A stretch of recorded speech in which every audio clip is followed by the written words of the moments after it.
4 days after our wedding, I caught him in bed with my sister. I fell apart and got a hotel, not bathing or going anywhere for a week. When I returned to work, they were both there, apologizing and explaining. I asked if my brother-in-law was really my 4-month-old nephew's dad, and they both began stuttering. I blocked both of their numbers, and our moms too, for telling me to forgive them.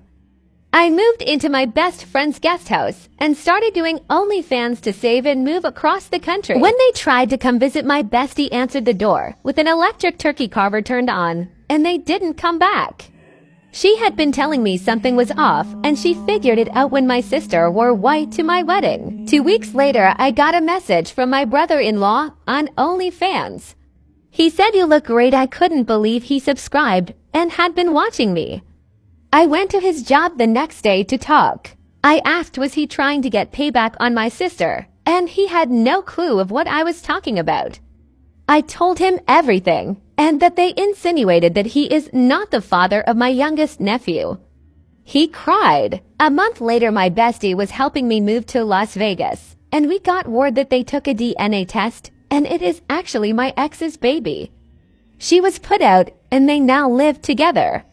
Her soon-to-be ex-husband called me and said, "So, about that revenge,